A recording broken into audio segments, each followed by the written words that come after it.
بہار قرآن lecture number 23۔ اعوذ باللہ من الشیطان الرجیم، بسم اللہ الرحمن الرحیم۔ الحمد للہ والصلاة علی اہلہا، اللہم صل علی محمد و آل محمد وعجل فرجہم۔ قرآن مجید کے پارہ نمبر 23 سے 5 نکات کو منتخب کیا گیا ہے جن کو بیان کیا جا رہا ہے۔ پہلا نقطہ یہ ہے کہ شیطان کی پیروی کرنا اس کی عبادت کرنے کے مترادف ہے۔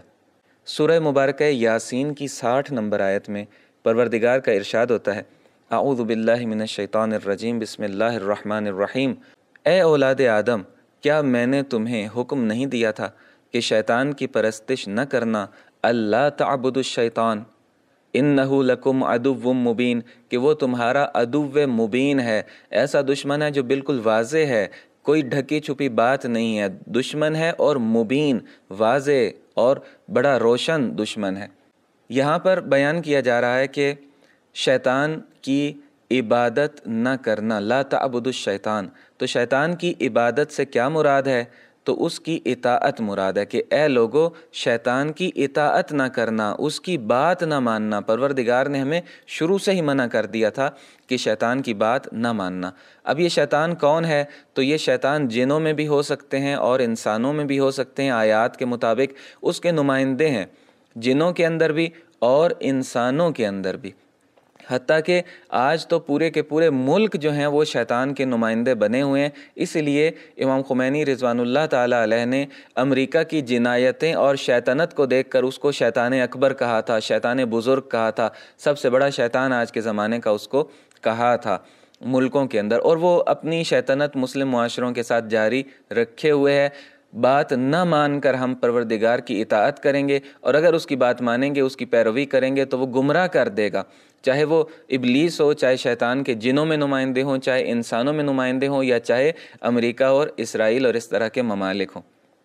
ہمیں اسلامی تعلیمات کی طرف آنا ہے اور قرآنی تعلیمات کی پیروی کرنی ہے، نہ کہ شیطانی ہیلوں اور مکر و فریب کے جالوں میں پھنسنا ہے۔ اس کی طرف توجہ رکھنے کی ضرورت ہے۔ دوسرا نقطہ قیامت کے دن سے متعلق ہے کہ وہاں انسان کے اعضاء و جوارح گواہی دیں گے۔ پروردگار ہمیں توفیق عطا فرمائے کہ صحیح عمل کر سکیں اور وہاں شرمندگی کا سامنا نہ کرنا پڑے۔ سورہ مبارکہ یاسین کی 65 نمبر آیت میں پروردگار کا ارشاد ہوتا ہے کہ آج ہم ان کے منہ پر مہر لگا دیں گے اور ان کے ہاتھ بولیں گے اور ان کے پاؤں گواہی دیں گے کہ یہ کیسے اعمال انجام دیا کرتے تھے۔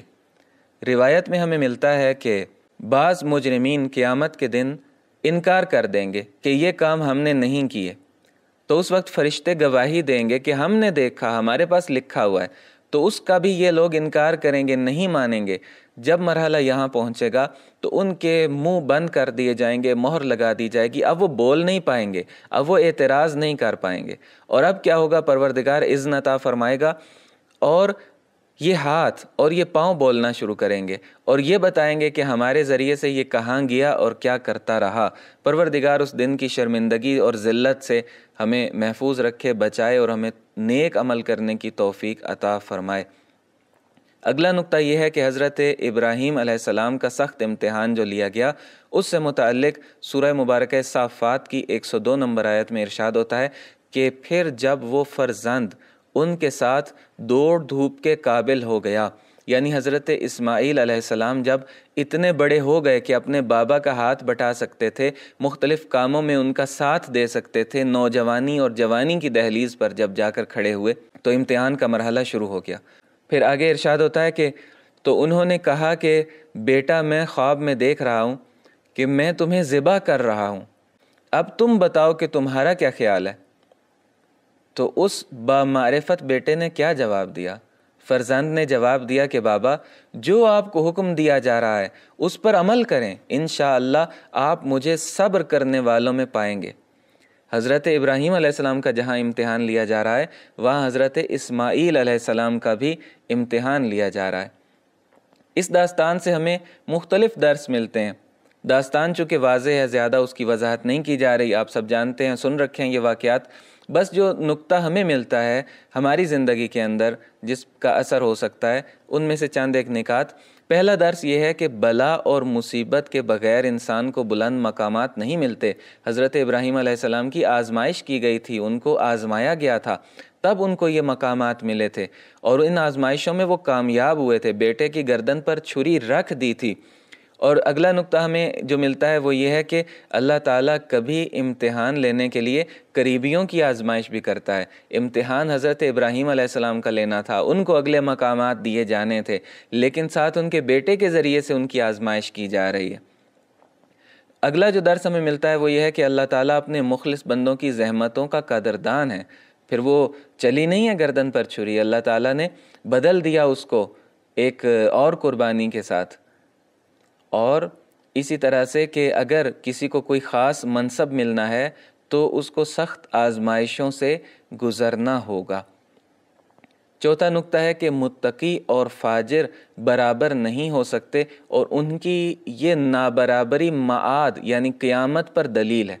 سورہ مبارکہ صاد کی 28 نمبر آیت میں ارشاد ہوتا ہے کہ کیا ہم ایمان لانے والے اور نیک عمل کرنے والوں کو زمین میں فساد برپا کرنے والوں جیسا قرار دے دیں، یا صاحبان تقوی کو فاسق و فاجر افراد جیسا قرار دے دیں؟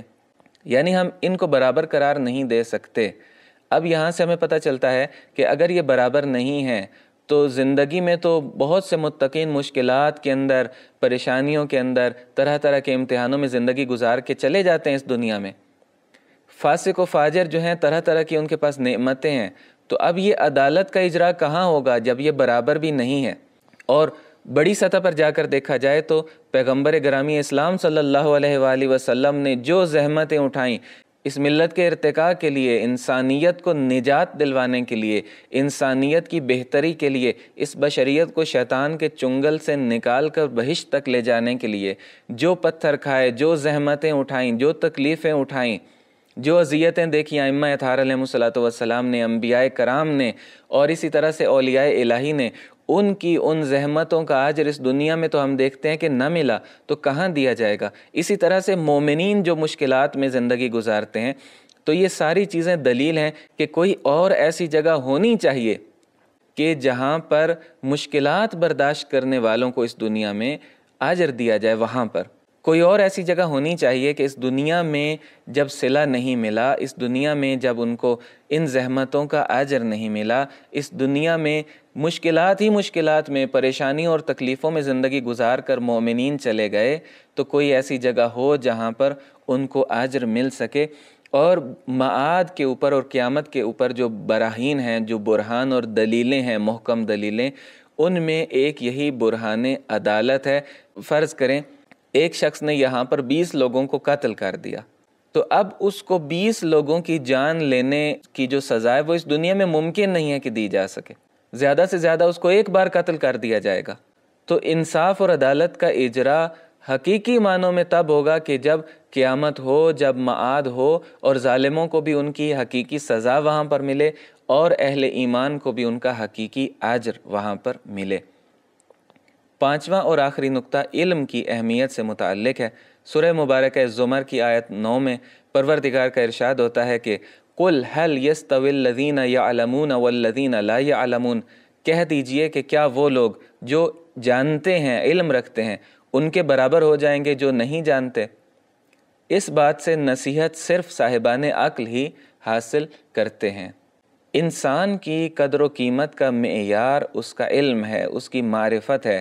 معرفت کی بنیاد پر انسان کے اعمال کو تولا جائے گا، معرفت کی بنیاد پر انسان کو مقامات دیے جائیں گے، معرفت کی بنیاد پر پروردگار انسان کا اکرام کرتا ہے، انسان کو ریسپیکٹ دیتا ہے۔ روایت میں ملتا ہے کہ پیغمبر گرامی اسلام صلی اللہ علیہ وآلہ وسلم مسجد میں جب تشریف لے گئے تو 2 گروہ وہاں پر بیٹھے تھے۔